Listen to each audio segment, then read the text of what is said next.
இது மகிமை நேரம். ஆண்டவராகிய இயேசு கிறிஸ்துவின் ஈடு இணையற்ற நாமத்தில் மகிமை டிவி நேயர்களை அன்புடன் வாழ்த்தி வரவேற்கிறேன். இந்த நாட்கள்ல எவைகளில் பரிசுத்தம் அப்படின்னு சொல்லி நம்ம தியானித்து வருகிறோம். நம்முடைய யோசனைகளிலும் நம்முடைய இருதயத்திலும் நாம் பரிசுத்தம் உள்ளவர்களாய் வாழ வேண்டும். அப்போதான் நம்ம பரம ராஜ்யத்தை சுதந்திரிக்க முடியும், பரலோகத்துக்கு உரியவர்களாக வாழ முடியும் அப்படின்னு சொல்லி நம்ம தியானித்தோம். இந்த நாள்ல நாம் தியானிக்க போகிறோம் கண்களில் பரிசுத்தம். நம்முடைய கண்கள்ல நாம் பரிசுத்தம் உள்ளவர்களாய் வாழணும் அப்படின்னு சொல்லி மத்தேயு 5ஆம் அதிகாரம் 22, 23 வசனங்கள்.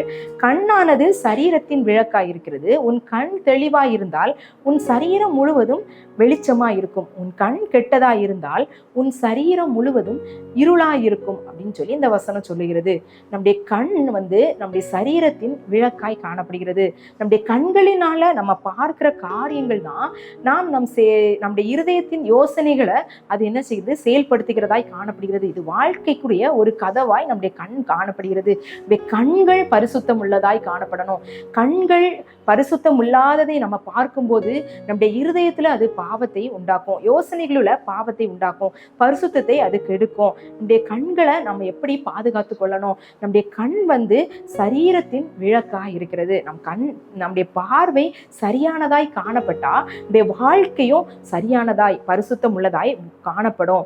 இந்த ஏவாளுடைய வாழ்க்கையில நம்ம எடுத்தோம் அப்படின்னா, ஆண்டவர் சொன்னாரு, இந்த பழத்தை, இந்த ஜீவ விருட்சத்தின் கனியை நீங்க புசிக்க வேண்டாம் அப்படின்னு சொன்னார். ஆனா ஏவாள் அதை கண்டு அதை என்னச்சுதா இச்சித்து அதை பறித்து அதை புசித்தாள் அப்படின்னு சொல்லி நம்ம பார்க்கிறோம்.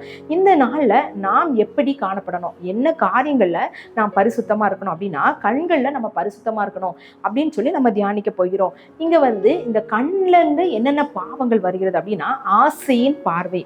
இந்த ஆசையின் பார்வை, நம்ம கண்ணை அதில் ஒரு காரியத்தை நம்ம பார்க்கும்போது நம்ம அதை என்ன செய்கிறோம், இச்சிக்கிறவர்களாய் நம்ம அதை செய்யணும், அதை நம்ம அடையணும் அப்படின்னு சொல்லி அது இச்சை உள்ளதாய் அது நம்மை மாற்றுகிறது. அப்போ கண்ணானது சரீரத்தின் விளக்கு. நம்ம எப்படி பார்க்கிறோம், நம்முடைய பார்வை நேர்மையானதாய் பரிசுத்தமானதாய் தூய்மையானதாய் இருக்கிறதா அப்படின்னு சொல்லி நம்ம பார்க்கிறோம்.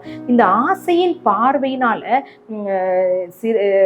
சிறைப்பட்டவர்கள், அதாவது அந்த பாவத்திற்கு உள்ளானவர்கள் அப்படின்னு சொல்லி பார்த்தோம் அப்படின்னா, ஆகானை குறித்து நம்ம அறிந்து கொள்ளலாம். இந்த ஆகான் யார் அப்படின்னா, இந்த இஸ்ரவேல் ஜனங்கள் எல்லாம் கானான் தேசத்துக்கு போகும்போது அவனும் போகிறான். அப்போ அந்த எரிகோவின் காரியத்துல, எரிகோ பட்டணத்தை அவங்க சிறை பிடித்த போது ஆண்டவர் சொல்றாரு, அதுல இருந்து எதையை நீங்க எடுத்துக்கொள்ளக்கூடாது அப்படின்னு சொல்றாரு. ஆனா இந்த ஆகான் என்ன பண்றான் அப்படின்னா, அந்த பாபிலோனிய வஸ்திரம், பொன் வெள்ளி காரியங்களை பார்த்து அதை என்ன செய்யறான், கண்டு அதை நான் என்ன செஞ்சேன், அவன் சொல்றான், நான் அதை கண்டு இச்சித்து அதை எடுத்துக்கொண்டேன் அப்படின்னு சொல்லி அவன் சொல்றான். இதன் மூலமா அவனுக்கு என்ன வந்துச்சு அப்படின்னா, அவனுடைய சந்ததி அழிக்கப்பட்டது, கல்லெறிந்து கொல்லப்பட்டார்கள் அப்படின்னு சொல்லி நம்ம பார்க்கிறோம். அப்போ நம்முடைய வாழ்க்கையில நமக்கு ஏதாவது ஒரு காரியத்தை நம்ம அடையணும் அப்படின்னா, முதலாவது நம்ம கண்களினால் அதை பார்க்கிறோம். அந்த கண்களினால பார்க்கும் போதே இது நமக்கு வேண்டாம் அப்படின்னு சொல்லி, இது நமக்கு தேவையில்லாதது அப்படின்னு சொல்லி நம்ம அதை ஸ்டாப் பண்ணோம் அப்படின்னா, அடுத்த பாவத்திற்கு, அடுத்த ஸ்டெப்புக்கு நம்ம போக மாட்டோம். அப்போ கண்களில் உள்ள பரிசுத்த குலைச்சலினான காரியங்கள் நம்முடைய வாழ்க்கையில சமாதானத்தை இழந்து போகக்கூடிய ஒரு காரியமாகவும் சாபத்தை கொண்டு வருகிறதாகவும் காணப்படுகிறது. அவன் ஒரே ஒரு பார்வை அதை பார்த்தான், அவன் அதை என்ன செய்யறான், இச்சிக்கிறான், அதை திருடுறான், ஒழித்து வைக்கிறான். ஆனா அந்த சாபத்தினால அவன் கல்லெறியப்பட்டான் அப்படின்னு சொல்லி நம்ம பார்க்கிறோம். அதே மாதிரி கேயாசி, எலிசாவின் வேலைக்காரனாகிய கேயாசியை எடுத்துக்கொண்டோம் அப்படின்னா, நாகமான் குஷ்டரோகம் நீங்கின பின்பு அவனுக்கு வெகுமதிகளை கொடுக்குறான். எலிசாதை மறுக்கிறான், எனக்கு வேண்டாம் அப்படின்னு சொல்லி. ஆனா இந்த கேயாசி அவன் புறப்பட்டு போனதுக்கு பின்னாடி போய் பொய்யான காரியத்தை சொல்லி அதை என்ன செய்யறான், வாங்கி கொண்டு வருகிறான். நீ வாங்கி கொண்டு வந்ததுக்கு அப்புறமும் எலிசாவிடத்துல போய் சொல்லுகிறான், அவனுடைய வாழ்நாளெல்லாம் அவன் குஷ்டரோகியாய் வாழ்ந்தான் அப்படின்னு சொல்லி பார்க்கிறோம். அப்போ நம்முடைய கண்களினால அதை நம்ம இச்சிக்கிறதுனால அந்த ஆசையின் பார்வை நம்மை பாவத்துக்கு உள்ளாக்குகிறது, பரிசுத்த குலைச்சல் ஆக்குகிறது. அது சாபத்துக்குரியதாகவும் அழிவுக்குரியதாகவும் நம்மை கொண்டு செல்கிறது. இப்போ நம்ம கண்களில் பரிசுத்தம் உள்ளவர்களாய் வாழ வேண்டியதின் அவசியம். இப்படிப்பட்ட காரியங்களை செய்தோம் அப்படின்னா நமக்கு சாபம் வரும். அதனால கண்களின் இச்சை அதை நம்ம அடக்கி ஆளுகிறவர்களாக காணப்படணும். அடுத்ததாக ஆசீர்வாத பார்வை. ஆசையின் பார்வையை குறித்து பார்த்தோம், அது அழிவை கொண்டு வந்தது. ஆசீர்வாதமான பார்வை, இந்த காலேப் யோசுவா இவங்களை வந்து என்ன செய்யறாங்க, கானான் தேசத்துக்கு வேவு பார்க்க 12 பேர் போறாங்க. அந்த 10 பேரும் என்ன சொல்றாங்க, அங்க உள்ள மனுஷர்கள் வந்து ராட்சதர்கள், அவங்க பெரியவங்களா இருக்காங்க, அவங்கள நம்ம என்ன செய்ய முடியாது, அழிக்க முடியாது, நம்ம தோற்று போவோம், அந்த இடத்தை நம்ம சுதந்திரிக்க முடியாது அப்படின்னு சொல்லி துர்ச்செய்திகளை பரப்புகிறார்கள். ஆனா இவங்க என்ன பாக்குறாங்க அப்படின்னா, அவங்க வாக்குத்தத்தத்தை பாக்குறாங்க. ஆண்டவர் கானான் தேசத்தை கொடுப்பேன்னு சொல்லியிருக்காரு, அதை சுதந்திரிக்க முடியும், நம்ம ஈஸியா அதை சுதந்திரிக்கலாம் அப்படின்னு சொல்லி இந்த காலேபும் யோசுவாவும் அவங்க ஆசீர்வாத பார்வை, தொலைநோக்கு பார்வை, தரிசன பார்வை, அவருடைய வாக்குத்தத்தத்துக்குரிய பார்வை அவங்க பார்த்ததுனால அவங்க என்ன செஞ்சாங்க, அந்த கானான் தேசத்துக்கு போகிறதற்குரிய வழியை எல்லாருக்கும் அவங்க தூண்டி விட்டார்கள். மற்றவர்கள் துர்ச்செய்தியை பரப்பினாலும் இந்த காலேப் யோசுவா ஆசீர்வாதமான தொலைநோக்கு பார்வையினால அவங்க அந்த காரியத்தை சுதந்திரித்தார்கள் அப்படின்னு சொல்லி நம்ம பார்க்கலாம். அப்போ பரிசுத்தமான கண்கள் அந்த சூழ்நிலையை பார்க்காது. பரிசுத்தமான கண்கள் அந்த சூழ்நிலை எப்படி இருக்கிறது, இந்த சூழ்நிலையான காரியங்கள், இந்த பிரச்சனை எப்படி இருக்கிறது, இந்த போராட்டம் எப்படி இருக்கிறது, இந்த காரியம் எப்படி இருக்கு அப்படின்னு சொல்லி பார்க்காது. ஆண்டவர் நமக்கு கொடுத்த வாக்குத்தத்தத்தை காணும். நம்முடைய கண்கள் அவருடைய வாக்குத்தத்தத்தை காணும்.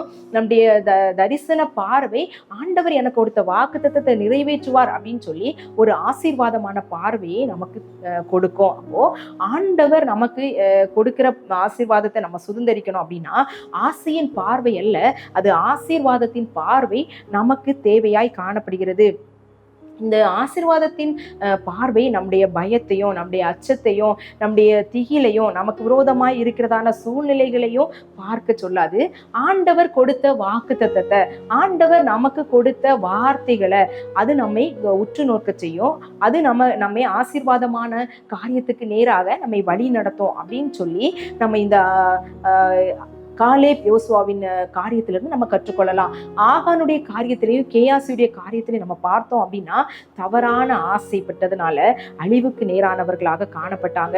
இந்த உலகத்துக்குரிய ஆசைகளை நம்ம வேற அறிக்கிறவர்களாக, நம்முடைய கண்களினால, இதை மாத்திரம்ல நிறைய பாவமான காரியங்கள் கண்களினால வருகிறது. இந்த நாட்கள்ல நம்முடைய மொபைல் போன், நம்முடைய ஆண்ட்ராய்டு போன், நம்முடைய ஸ்மார்ட் போனை நம்ம எடுத்துக்கிட்டோம் அப்படின்னா அதுல நிறைய விதமான காரியங்கள் காணப்படுகிறது. அந்த கண்களுக்கு நம்ம என்ன செய்யணும், கலிக்கம் போடுகிறவர்களாய் காணப்படணும். யோபுவை போல என் கண்களோடு நான் உடன்படிக்கை பண்ணியிருக்கிறேன் அப்படின்னு சொல்லி நம் கண்களோடு உடன்படிக்கை பண்ணுகிறவர்களாக காணப்படணும். பாவமான காரியத்தை நம்முடைய கண்களின் மூலமாக அதை பார்க்காதபடிக்கு ஆண்டவர் என்னை உற்று நோக்கி கொண்டிருக்கிறார் அப்படின்னு சொல்லி நாம் யோசிக்கிறவர்களாக நம்ம காணப்படணும். ஒரு வேடிக்கையான கதையை ஒன்று ஞாபகத்துக்கு வருகிறது. ஒரு ஒரு சின்ன பிள்ளைகளுக்கு இருந்த இடத்துல அந்த டீச்சர் வந்து சொன்னாங்களா, ஒரு ஆப்பிள் பழத்தை கொடுத்து அவங்களுக்கு ஒவ்வொரு ஆப்பிள் பழத்தை கொடுத்து சொன்னாங்களா, யாரும் பார்க்காத இடத்துல போய் இதை நீங்க என்ன செய்யணும், சாப்பிட்டுட்டு வரணும் அப்படின்னு சொன்னாங்களா.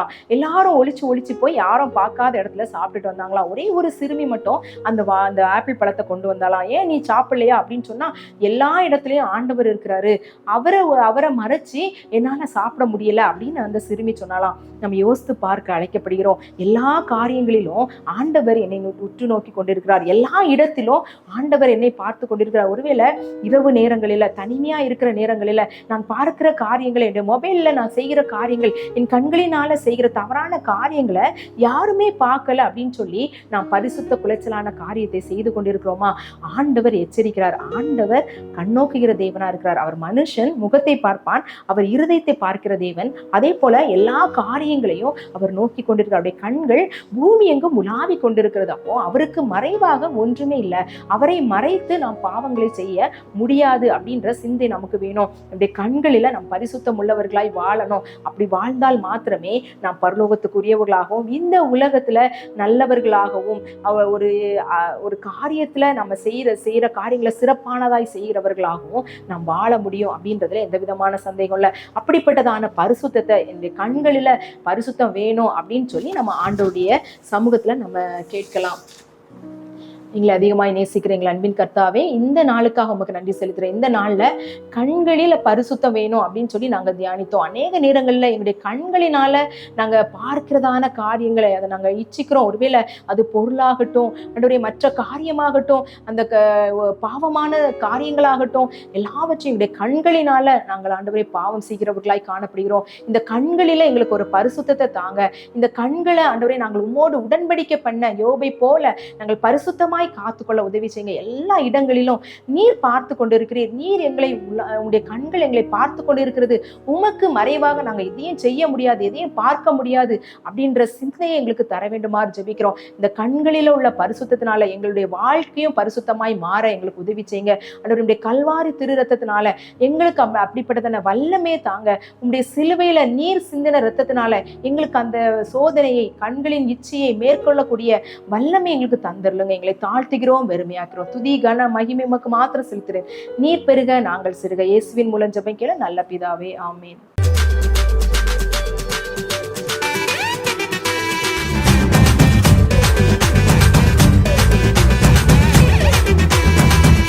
மகிமை மகிமை